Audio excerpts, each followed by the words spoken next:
Hey everyone, just wanted to do a little bit of an intro to this episode of You're Better Than That. We have ummed and ahed all day about re-recording it because there was a bit of an audio glitch, but we have made the decision to not re-record because this was a really personal episode which involved quite a bit of raw emotion, and we felt the content was such that it was important to get it out to you and not just try and recreate it. So a little bit of an apology up front from us that it's not quite as clear as we'd like it to be, but if you bear with, we think that the content's important and you're going to enjoy it anyway. So thanks for bearing with us and we hope you enjoy.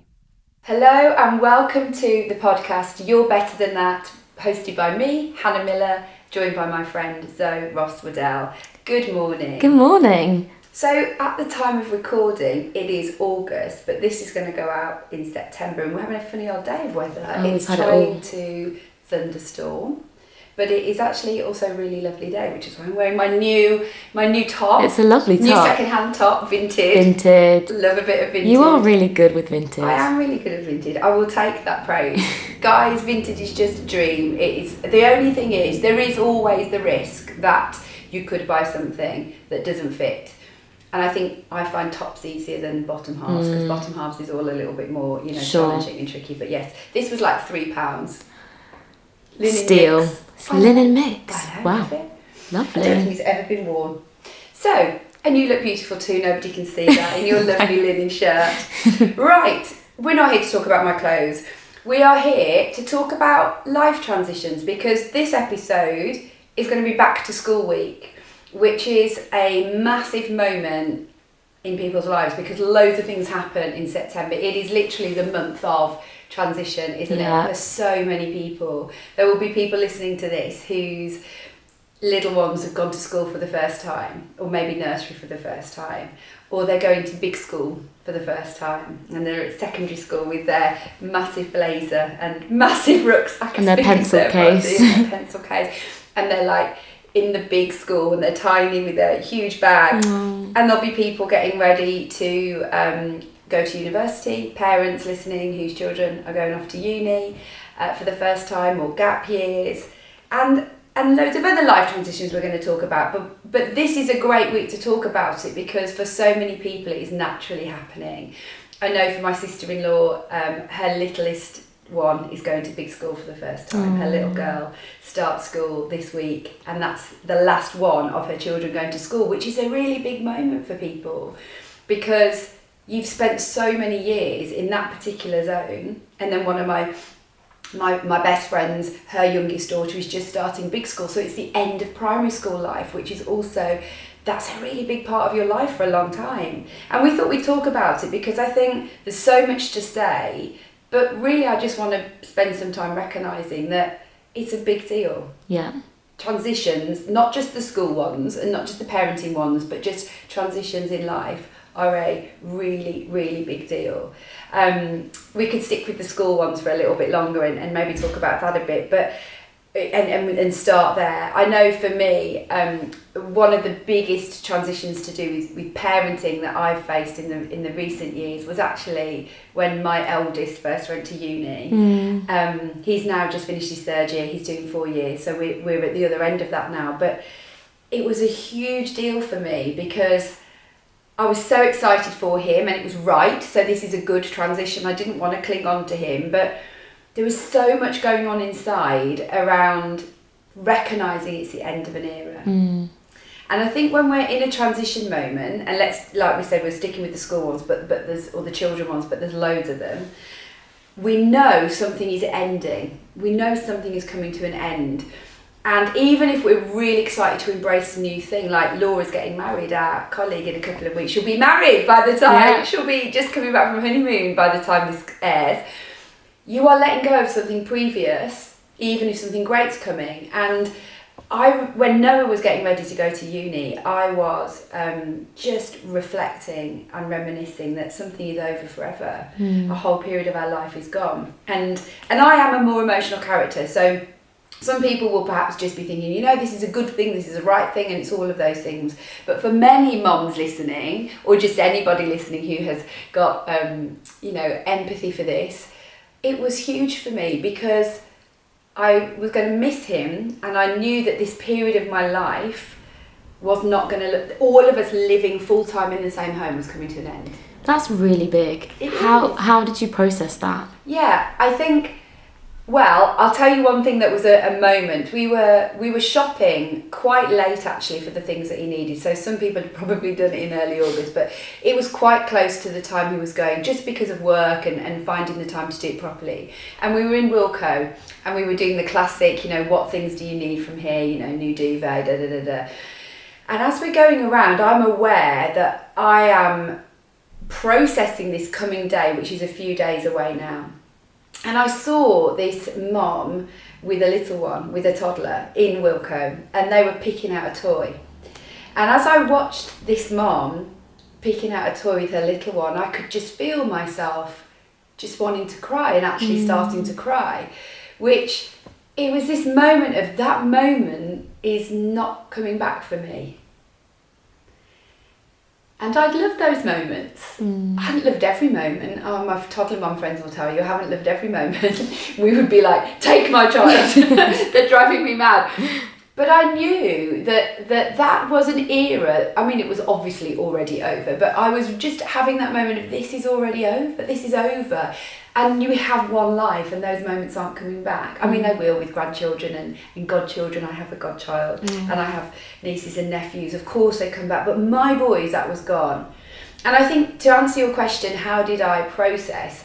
I didn't pretend that it wasn't happening for a start. I think that's really important. And that even good, healthy, right moments have pain attached to them, let alone life transitions that are deeply painful.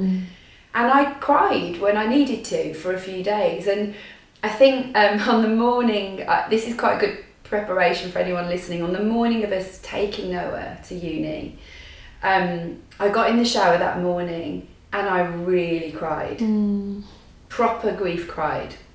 On my own, you know, just had a moment to myself, and I let the tears come about this big day, letting him go somewhere to make new friends and start his adult life. And then when you get, and if you're worried about doing that on the day, and you're listening, again, if you're listening to this and you've got this day approaching, by the time we then were getting ready to leave, I was then in mum mode, and my job was to be there for him and to help him settle. So then we did the whole set up his room. Sam was there as well. We were both able to go. I set up his room and did all the photos on the wall and did all of that stuff and got him ready, made his bed, emptied his suit, you know, did all of that together, orientated him. And then when we got in the car and we left, we'd said our goodbyes, and I really clearly went and walked back under the gateway, back into college to go and make some friends and start that life. And we drove off, and Sam took my hand, he was driving, and we both cried most of the way home. Oh no, that's so emotional. I know, it was.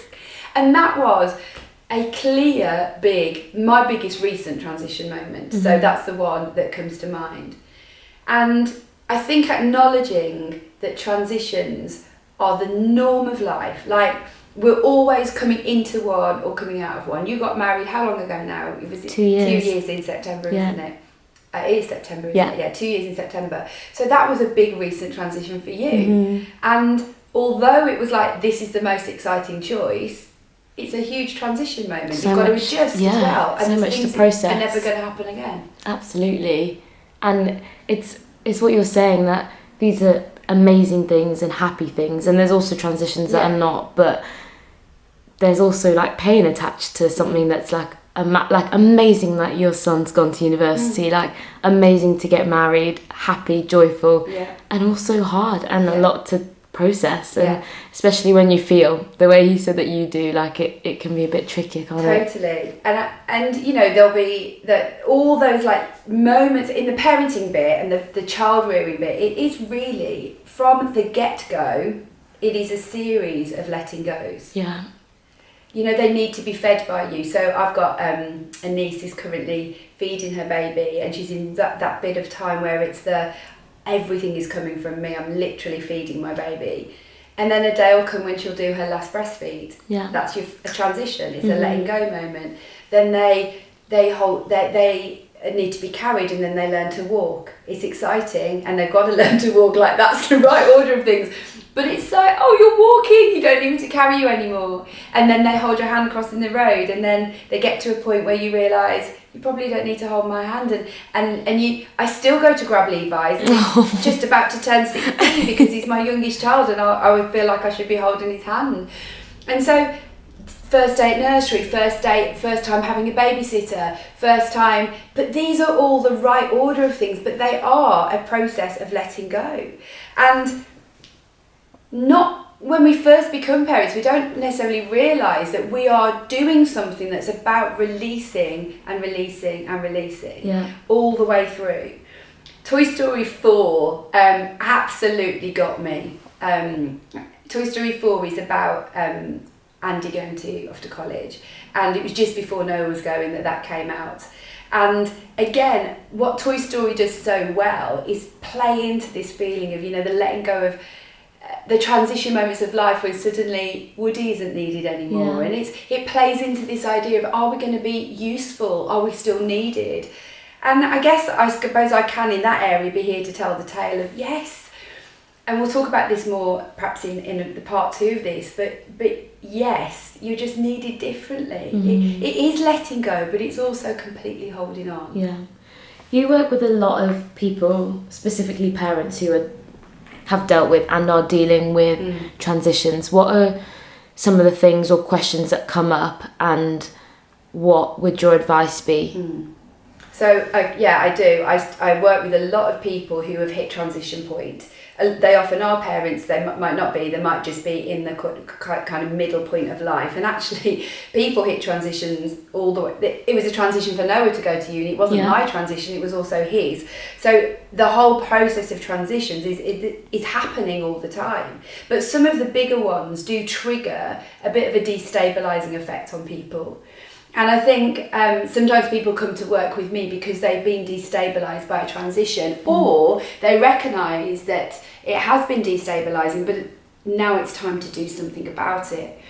I don't know whether it's worth talking about a few of the other transition things that happen. There is also having been made redundant. That's a transition moment. Having a new job or a promotion. So I work with people who are new to a position of leadership. They're transitioning into something where they're suddenly, I don't know whether I have what it takes to do this. It's a great opportunity, but it's tough as well. Moving to a new city. I was talking to somebody last night who's considering a new city.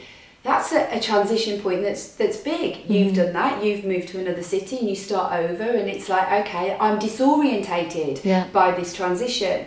Getting a new house, moving house. On the life scale, on the life transition index, that's really high in terms of like stress and the impact. Having children, getting married, getting divorced is another life transition that people face. Again, hugely destabilising. And I think what happens in those moments of transition, the good ones and the not so good ones, the death of a loved one, menopause, massive transition moment for people, empty nest, having a baby, we can lose ourselves a bit in that moment. And so that destabilising, disorientating thing is, I don't know what I am here for now, or I'm not sure what this is going to look like. When I got married, I've got a very strong memory, 25 years ago, but I've got a really strong memory of my mum's moment of transition. So I'm her youngest child. So me getting married really was final straw of, empty nest. I'd been to uni and lived out, but it was still, I'd come home for a short period before we got married. And my mum was ironing some of my clothes the night before the wedding. It was late, and I was sleeping at home with mum and dad night before, and she was ironing some bits and bobs for my case.